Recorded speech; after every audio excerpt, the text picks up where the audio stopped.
Hello tout le monde et bienvenue dans cette nouvelle vidéo dédiée à notre formation comment créer un blog complet de A à Z avec le framework web Django. Aujourd'hui, je me suis réveillé très tôt et lorsque je suis allé au niveau de mon dashboard, comme vous voyez, je me suis rendu compte que nous avons 380 abonnés et ce qui est plutôt énorme pour moi. Et je remercie d'ailleurs tous ceux qui sont abonnés, tous ceux qui likent et laissent des commentaires et encore merci à ceux qui partagent les formations au sein des réseaux sociaux. Aujourd'hui, nous allons donc ajouter une autre fonctionnalité à notre blog, ok? Et je vais me servir des commentaires pour pouvoir ajouter donc la fonctionnalité. Quand je vous dis laisser des commentaires, c'est très important. Ce n'est pas de la blague, ok?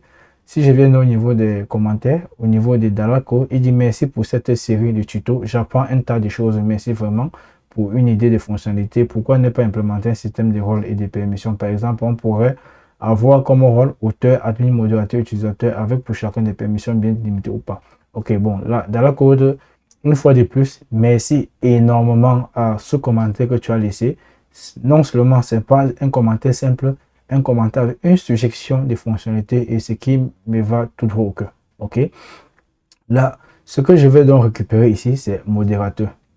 Je laisse donc le soin aux utilisateurs de pouvoir donc laisser les commentaires sur cette vidéo que nous sommes en train de faire. Quelles seront donc les permissions de l'auteur, de l'utilisateur, de l'admin. Bon, pour l'admin, je considère donc que c'est celui qui est donc créé lorsque nous tapons la commande Django admin créer super user. Et au niveau des modérateurs, c'est cette fonctionnalité que nous allons implémenter. Moi, à mon niveau, je pense qu'un modérateur peut avoir la possibilité donc de supprimer un commentaire, d'éditer un commentaire. Si peut-être l'utilisateur laisse des commentaires du genre raciste ou bien des commentaires avec des mots qui ne sont pas appropriés, il peut supprimer le commentaire ou bien modifier le commentaire. Voilà ce que moi je vois au niveau du modérateur pour l'instant. Et si vous avez des suggestions concernant le modérateur, vous pouvez laisser en commentaire et je me ferai une joie de pouvoir les ajouter au niveau de la plateforme. Ok. Et au niveau d'auteur, je ne sais pas si l'auteur c'est celui qui publie, soit la publication, ou bien celui donc qui publie un commentaire. Ok, je vous laisse le soin donc de laisser en commentaire quelles sont les permissions dédiées à chacun des rôles que vous voyez là. Ok, mais modérateur, nous allons donc débuter avec ça. Django vient déjà avec ses applications, quelques applications déjà à son sein, comme l'authentification, le content type, même également le système de permissions. Ok, et lorsque je vais au niveau de la documentation, nous voyons donc au niveau de l'exemple-ci, nous pouvons donc importer la table blog post au sein de notre modèle dans l'application app. Et si nous descendons là, vous voyez qu'on peut récupérer un utilisateur. À partir de l'utilisateur qui a été récupéré dans la table users et son ID, on peut donc vérifier si cela a une permission avec, avec la fonction ou la méthode RAS permission. Là, on récupère donc le nom de l'application et ensuite, voilà donc le nom de la permission. Change blog post. Celui-ci, c'est justement le blog post que nous avons récupéré ici là. Et comme il s'agit donc du label, donc vaut mieux le mettre en lowercase, donc vaut mieux le mettre en lowercase, donc en minuscule. Et là, nous avons la même chose, application, la méthode, ou bien disons l'action. Et là, nous avons donc le nom de notre table en minuscule. C'est ce que nous allons faire. Les permissions reflètent en réalité ce que nous avons souvent sous forme de create. Create, read, update et delete. C'est un peu ça les permissions. Ce que nous allons faire, c'est d'aller déjà au niveau du bloc d'administration de Django ou bien du site d'administration de Django et pouvoir donc ajouter une permission. Lorsque vous avez un utilisateur, vous pouvez donc assigner une permission ou bien plusieurs permissions à cet utilisateur. Mais quand vous avez plusieurs utilisateurs, c'est mieux de créer des groupes. Ok. Là, nous allons donc aller au niveau du site d'administration de Django et voir cela de nos propres yeux. Je crois qu'en faisant l'exemple, ce sera plus mieux. Je vais donc démarrer mon serveur Python. Ok. Là, je reviens donc au niveau de mon navigateur. Là. Ok. Juste ici, je vais aller dans Admin. Je suis donc dans Admin. Si je viens dans la table Users, je récupère donc l'utilisateur et il est là. Je peux donc assigner les groupes de permissions. Je n'ai créé aucun groupe pour l'instant. Et je peux donc assigner une permission à cet utilisateur. Ok. Si je viens donc là, au niveau des blocs comment, j'ai dit can change comment. Je veux donc ajouter donc une permission.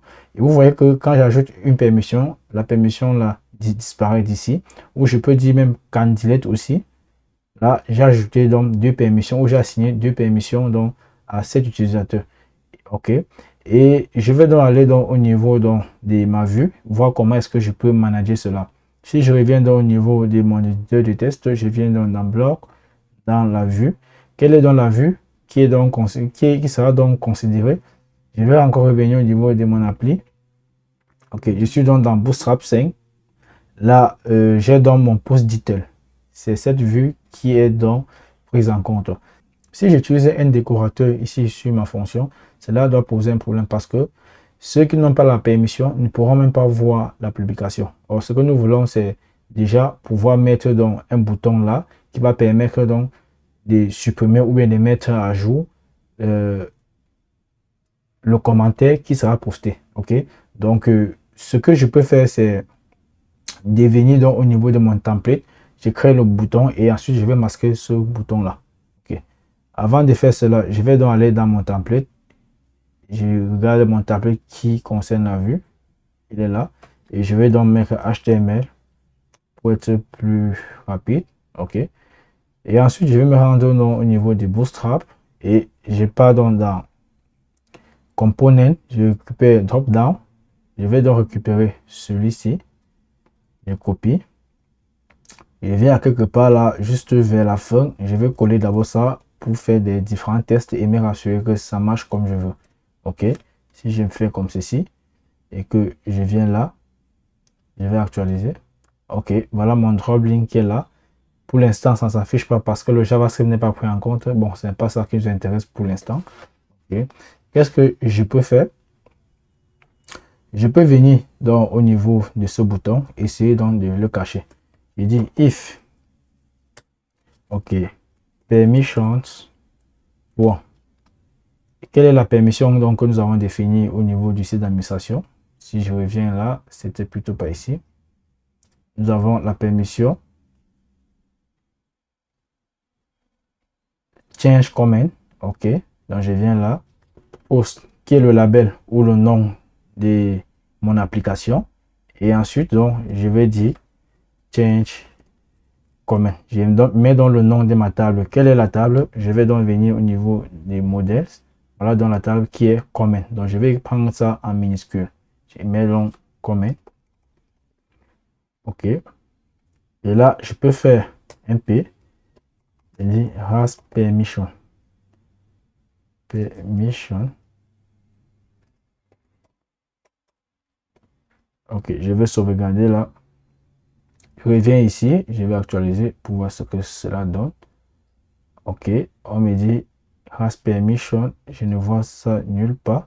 Ça veut dire cet utilisateur n'a pas la permission can change comment. OK, je vais donc me log out et je me connecte donc avec l'utilisateur Hey. OK, je viens peut-être au niveau du framework Fast API qui a également un commentaire. Désolé, ça ne devrait pas marcher. Là, j'ai mis post alors qu'ici, je devais mettre bloc. Donc, déjà, c'était perdu d'avance. J'actualise. Voilà ça. Has permission, les gars. Ça veut dire ça marche. OK. Et si je viens là, je dis, au lieu de change comment, je dis delete. Je vais également tester avec delete. Has permission, ça marche. Je vais donc tester avec at. Ça ne marche pas. Ça veut dire je n'ai pas la permission donc, en tant que modérateur d'ajouter un commentaire. OK. Donc vous voyez que le système de permission marche. Ce que je peux faire, c'est déjà vérifier si l'utilisateur est connecté. Je vais dire if users, ou vous pouvez dire request is authenticated. OK. Là, lorsque l'utilisateur est authentifié, maintenant, avant que je vérifie la permission,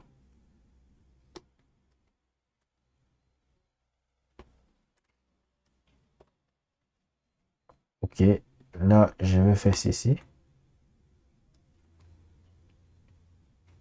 Si je viens, j'actualise, ça va disparaître.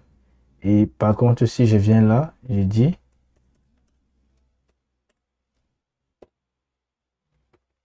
change et je réactualise. Voilà là mon droplet. OK. Donc, ce que je peux faire, c'est de couper ceci. Je vais donc venir à ce niveau-là, ici, rajouter dans ça.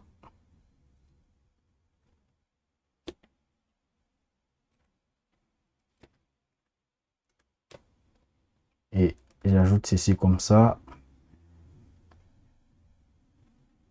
Voilà donc mon droplet qui est là. OK. Donc, ça marche plutôt bien. Donc, ce sera à vous de voir comment agencer cela pour que ça soit plus nice au niveau de votre application. OK. Et je peux venir là, je supprime celui-ci. Action, je mets là update. Ici là, je mets delete. Et ici là, je mets option au niveau du drop down link. Je mets juste option. OK, j'actualise. Voilà les gars, c'est plutôt nice. OK.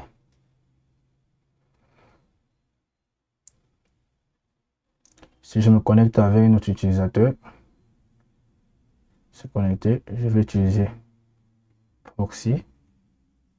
Je reviens là. Vous voyez que même le super utilisateur ne peut pas accéder ici là. Donc, les permissions sont uniquement pour les utilisateurs à qui nous avons attribué. Mais là, nous avons un petit problème parce que si nous voulons ajouter les permissions à 15 utilisateurs, nous devons venir sélectionner les utilisateurs, les permissions une à une pour pouvoir ajouter donc aux utilisateurs. Donc, l'idéal sera de faire quoi? L'idéal est donc de créer donc un groupe de permissions qui doit devoir pallier à ce problème-là.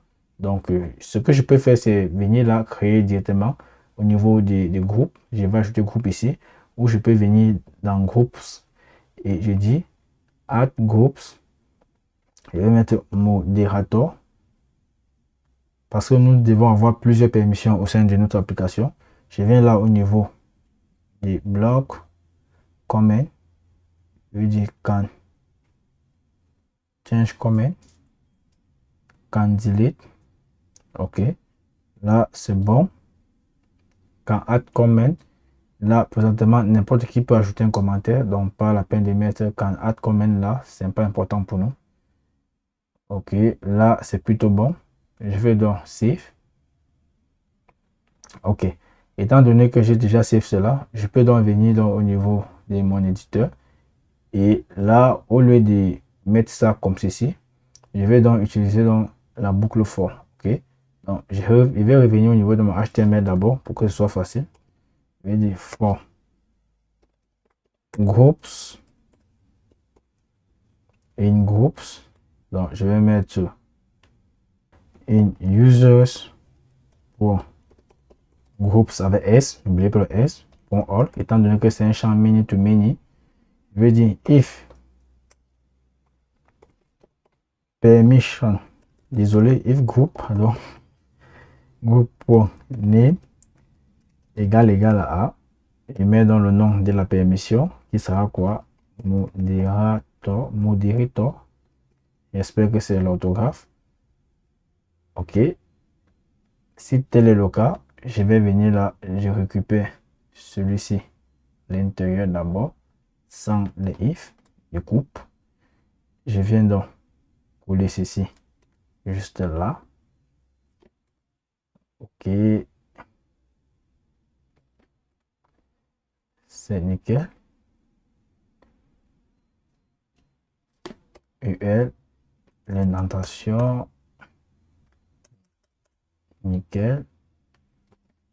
Option, nickel. Je récupère ça, je vais couper. Je viens ici là, je retire ce que j'ai mis précédemment. Je vais coller et faire l'effort de l'indenter. OK, je vais également indenter le if. Et c'est bon. Je vais venir là actualiser. Bon, je me connecte avec l'utilisateur autorisé. Se connecter. Je vais faire mon Node.js. Je vais venir au niveau de l'utilisateur. Je passe par proxy d'abord en tant que super utilisateur. Je vais au niveau des Hey. OK. Je vais retirer toutes les permissions. OK. Plus besoin. Je viens là au niveau des modérateurs. Je l'ajoute ici. Je dis Save. Je peux donc venir au niveau d'ici. Si j'actualise, ça c'est le super utilisateur. Je vais d'abord me déconnecter. Logout. Et je viens là. Logout ici. Se connecter. Je mets Hey. Je me connecte. Je vais au niveau des Bootstrap 5. Pas de permission. Qu'est-ce qui n'a pas marché? On dit if user is authenticated. OK. Il manque un I là. Maintenant, je vais voir groupe. OK. Option est là. Si je coupe là, je reviens ici. Je recolle. Désolé pour le couper-coller. Et là, j'actualise. Vous voyez là, option. Étant donné que j'ai pas encore mis le JavaScript, nous allons venir ici là au niveau des get static. OK. Download. Nous allons donc prendre la version CDN, Bootstrap, Popper et Bootstrap. Nous avons besoin de Popper.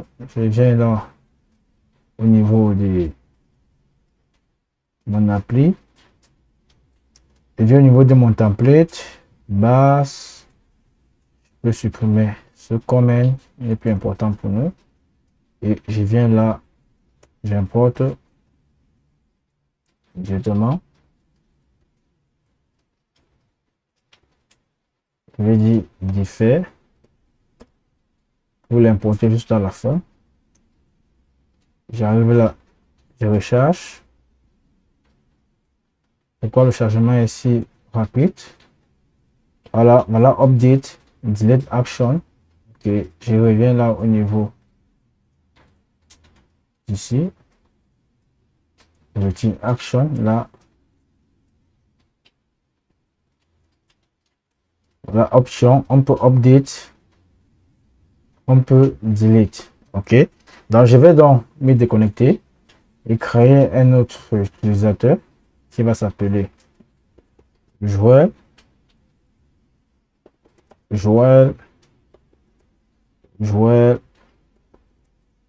arrobase